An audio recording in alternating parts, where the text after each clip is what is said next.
Assalamualaikum warahmatullahi wabarakatuh. Seperti kata pepatah, tak kenal maka tak sayang. Makanya, kita jangan kenalan aja, biar saya nggak sayang sendirian. Oke, perkenalkan kami dari kelompok satu yang beranggotakan saya sendiri sebagai selaku moderator, Sandrila, dan rekan saya yaitu Fahriani, Fitriana, Nadia Aurelia, Rianiko, Sanjuri, dan Cynthia Kristiani. Di sini kami akan menampilkan hasil diskusi kami, yaitu yang berjudul DBD atau demam berdarah di Puskesmas Kayon. Next. Oke, kelompok kami telah melakukan observasi pada UPT Puskesmas Kayon Raja Wali dan setelah dilakukan observasi pihak petugas kesehatan pada Puskesmas Kayon memberikan informasi mengenai pada 1 bulan terakhir penyakit apa aja sih yang banyak dialami oleh masyarakat sekitar, khususnya daerah situ sih ya. Dan kami mendapatkan informasi bahwa salah satu penyakit yang banyak dialami oleh masyarakat sekitar adalah DBD atau demam berdarah. Oleh karena itu, penyakit ini kami angkat dan kami jadikan sebagai studi kasus kelompok kami. Oke, selanjutnya akan dilanjutkan oleh rekan saya.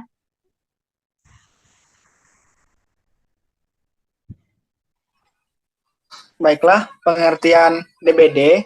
Ada yang tahu pengertian DBD itu apa? Nah, baik, di sini aku akan menjelaskan pengertian DBD. DBD atau yang sering kita dengar adalah demam berdarah dengki. Adalah penyakit yang ditularkan oleh nyamuk yang terjadi di daerah tropis dan subtropis di dunia. Untuk demam berdarah ringan, maka ia akan menyebabkan demam tinggi dan gejala seperti flu, sementara untuk demam berdarah yang parah, ia bisa menyebabkan pendarahan serius, penurunan tekanan darah, serta tiba-tiba syok dan bahkan kematian. Nah, bagaimana sih metamorfosis dari nyamuk DBD? Nah, sahabat, penyakit DBD ini adalah penyakit yang disebabkan oleh virus dengue yang ditularkan dari orang ke orang melalui gigitan nyamuk Aedes aegypti dan Aedes albopictus. Nyamuk ini memerlukan waktu sekitar 10-14 hari untuk bermetamorfosis, mulai dari telur, menjadi larva, menjadi pupa, dan terakhir hingga menjadi nyamuk dewasa. Lantas, bagaimana ya penularannya? Penyebab DBD. Penyebab DBD atau demam berdarah dengue adalah infeksi virus dengue yang ditularkan dari gigitan nyamuk betina Aedes aegypti. Meningkatkan infeksi virus ini bisa dipengaruhi oleh beberapa faktor, seperti curah hujan tinggi atau daya tahan tubuh yang lemah. Nyamuk Aedes aegypti menyebabkan DBD terlebih dahulu terinfeksi virus dengue sebelum menjadi faktor utama yang menularkan penyakit ini ke manusia. Terdapat faktor lain yang menyebabkan seseorang bisa terinfeksi DBD, yaitu curah hujan yang tinggi, pernah menderita DBD sebelumnya, memiliki daya tahan tubuh yang lemah, dan kebiasaan menggantung baju di kamar.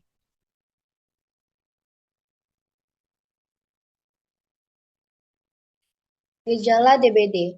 Penyakit ini bisa menyebabkan demam tinggi hingga 40 derajat Celcius.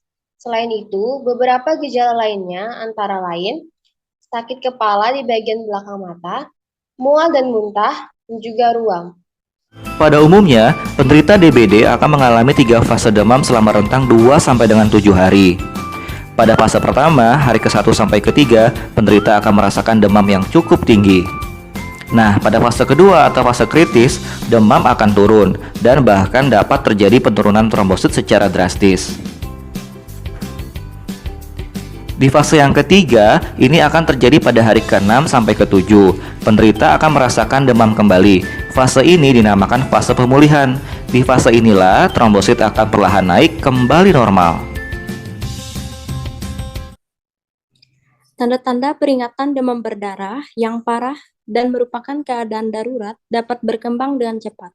Tanda-tanda peringatan biasanya dimulai 1 atau 2 hari pertama setelah demam hilang, termasuk sakit perut parah, muntah terus-menerus, pendarahan dari gusi atau hidung, darah dalam urin, tinja atau muntahan, pendarahan di bawah kulit yang terlihat seperti memar, pernapasan yang sulit atau cepat, kelelahan, iritabilitas atau kegelisahan. Di sini ada beberapa pencegahan DBD.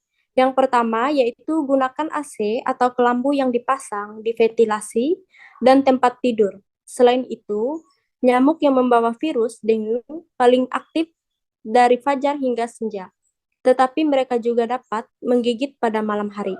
Kemudian, kenakan pakaian pelindung saat kamu pergi ke daerah yang dipenuhi nyamuk. Kenakan baju lengan panjang, celana panjang, kaos kaki, dan sepatu. Kemudian gunakan obat nyamuk seperti permetrin karena mereka dapat diaplikasikan pada pakaian, sepatu, perlengkapan berkemah, dan kelambu. Kamu juga dapat membeli pakaian yang dibuat dengan permetrin yang sudah ada di dalamnya. Untuk kulit, gunakan replen yang mengandung setidaknya 10% konsentrasi DEET. Slide selanjutnya akan dipaparkan oleh rekan saya. Pencegahan DBD selanjutnya mengurangi habitat nyamuk dengan menutup genangan air. Nyamuk yang membawa virus dengue biasanya hidup di dalam dan di sekitar rumah. Berkembang biak di genangan air yang dapat berkumpul di ban mobil bekas. Kamu dapat membantu menurunkan populasi nyamuk dengan menghilangkan habitat tempat mereka bertelur. Setidaknya seminggu sekali.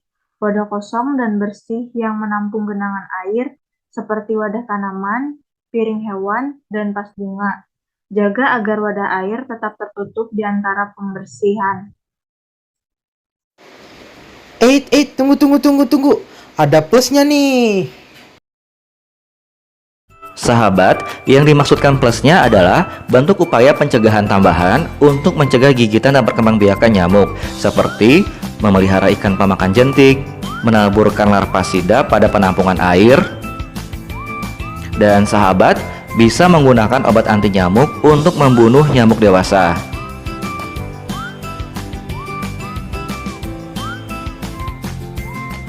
Menanam tanaman pengusir nyamuk dan sebagainya.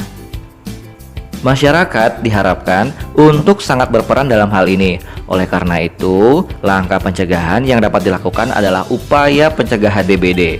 Dan kita sosialisasikan setiap orang untuk menjadi jumantik atau juru pemantau jentik di rumah masing-masing dan memastikan rumah kita tidak ada sarang nyamuknya. Ayo, tunggu apa lagi sahabat? Mari kita cegah DBD bersama. Studi banding menurut literatur, dalam penelitian Nastiti Utami 2020 melakukan inovasi dalam membasmi nyamuk DBD, yaitu dengan membuat biospray. Pencegahan nyamuk dengan insektisida memang menjadi pilihan utama masyarakat dalam menghindari gigitan nyamuk. Insektisida merupakan salah satu jenis pestisida. Produk insektisida yang beredar di masyarakat antara lain bakar, elektrik, semprot, dan lotion. Bahan-bahan kimia yang terkandung dalam insektisida anti nyamuk antara lain organoklorin, organofosfat, karbamat, piretroid, dan DIT. Penggunaan spray repellent nyamuk dengan cara menyemprotkan pada bagian tubuh yang rentan terhadap gigitan nyamuk atau disemprotkan di ruangan. Selanjutnya, bahan alam yang dapat digunakan untuk mengobati penyakit DBD yaitu pepaya gundul, kunyit, temu ireng, meniran, dan daun jambu biji. Tanaman tersebut diramu sedemikian rupa, baik dalam bentuk simplisia kering, serbuk, maupun sirup. Jenis tanaman tersebut dipilih berdasarkan manfaatnya dalam mengatasi penyebab penyakit DBD dan gejalanya. Tanaman tersebut sudah digunakan secara empiris sebagai obat tradisional, telah diketahui kandungan zat berkhasiat dan golongan senyawa atau zat identitasnya.